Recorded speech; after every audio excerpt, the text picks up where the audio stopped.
The Netherlands introduced a new lockdown, closing non-essential shops and public places from Sunday as cases of the new variant surge across Europe. Various countries across Europe start vaccinating children against COVID-19 as the number of cases of the new variant increases. Environmental activists gather in Belgrade to protest against Rio Tinto's plans to start mining lithium in Serbia. After massing troops near Ukraine's border, Russia has now made demands of NATO that the West is never likely to agree to. In a bid to curb the spread of Omicron, the Dutch Prime Minister Mark Rutte has announced a strict lockdown for the Netherlands over the Christmas period. The new rules that take effect on Sunday include the closure of non-essential shops, bars, restaurants and public places. People are also being urged to stay at home and limit the number of people they meet. Rutte said the restrictions were unavoidable.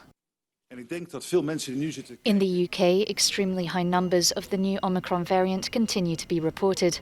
Authorities are concerned about the potential strain on the National Health Service. Experts expect a huge increase in hospitalisations if new restrictions are not imposed. The Mayor of London is taking action.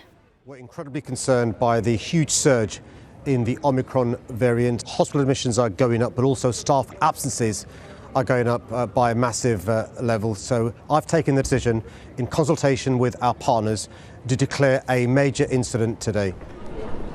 France also imposed new regulations on travel to and from the UK, prompting long queues and hundreds to leave before the restrictions came into effect.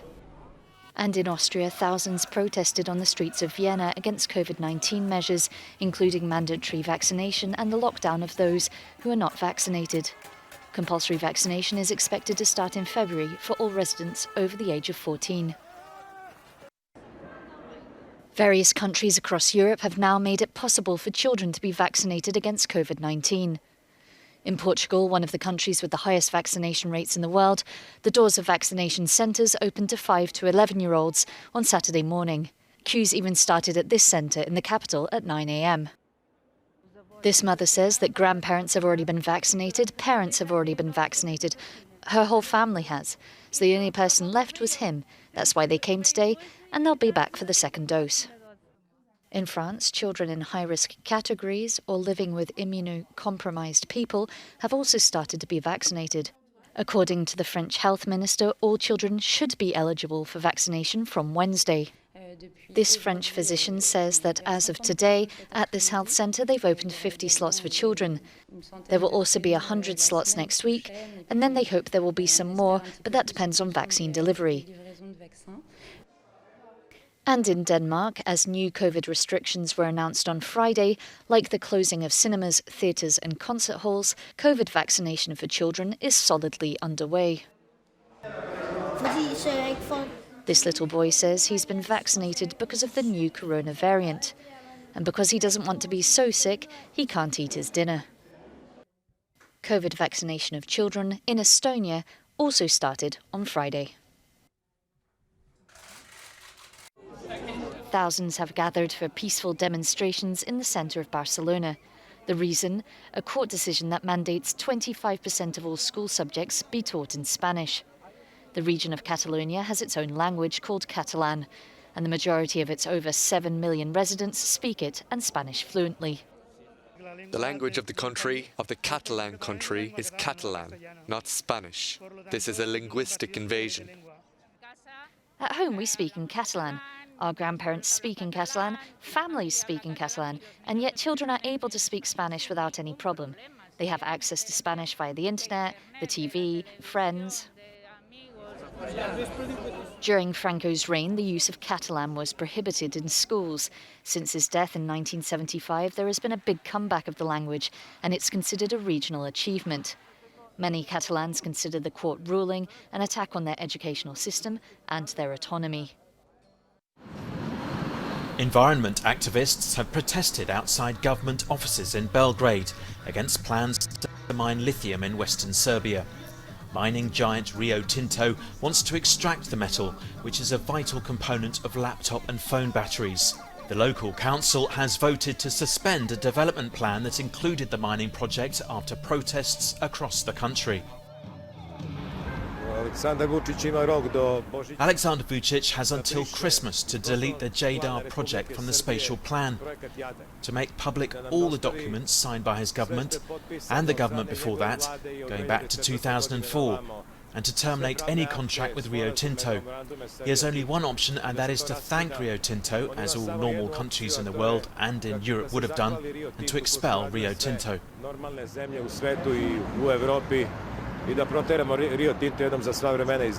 Prime Minister Vučić has responded by saying more transparency is needed about Rio Tinto's mining plans before they can go ahead. And activists say they'll continue protesting until the mining project is abandoned.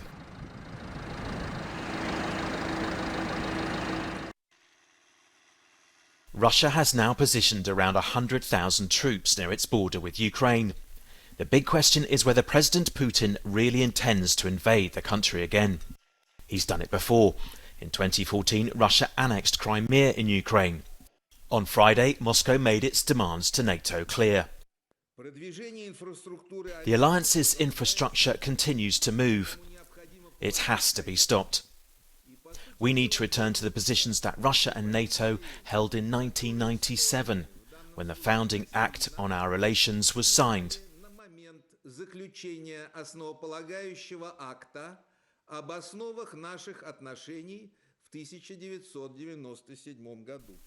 Working for NATO, Belgian warplanes were patrolling Estonia's airspace well before the troop build-up. Even so, the tension's clearly rising. We have been clear as the United States, and just yesterday the 30 nations of the NATO alliance were clear in a statement that came out of the North Atlantic Council. We're prepared for dialogue with Russia. We've had dialogue with Russia on European security issues for the last 20 years. Lithuania's foreign minister says he hopes the West will reject what he called Russia's threats. One could have guessed that Russia would try, by threatening Ukraine, to demand strategic concessions from NATO and the West in general. The question is whether to agree to such concessions. I hope that they will be rejected. Russia's demanding that no former Soviet state be allowed to join NATO and that the bloc's troops move away from Russia's borders. But analysts say the bloc is very unlikely to agree.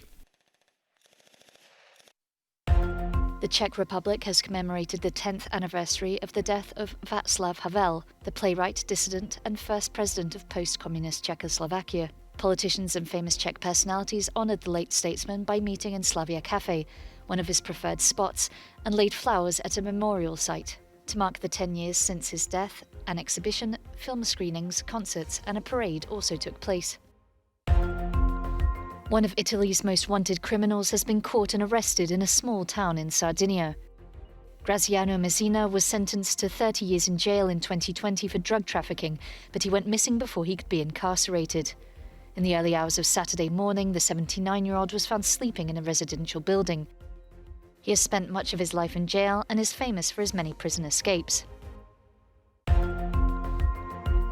2 building cranes in the Italian city of Turin collapsed on Saturday, killing 3 construction workers and injuring several passers-by. One of the cranes was being used to assemble the other larger crane when the accident occurred. Parts of the metal fell onto a nearby building and road. Investigators are working to find out what was the cause of the collapse. He was worshipped by the Romans as the god of the weak and a great protector, and now researchers have uncovered the possible location of the Hercules of Cadiz temple, a building thought lost for centuries. Scientists say they have mapped a large ancient building in the Spanish town of Sancti Petri, believed to be the prized temple. Archeologist Milagros Alzaga Garcia said, "The documentary sources we have analysed, the archaeological information, together with the images obtained with digital models of the site, lead us to believe that it could be the mythical temple of Hercules." The temple was first mentioned in classical Greek and Latin sources, such as Strabo and Philostratus of Athens, which described the building on the dockside as a large Phoenician complex that was accessed by crossing 2 columns. And what scientists have discovered so far indicate that they have solved the long-lost archaeological mystery.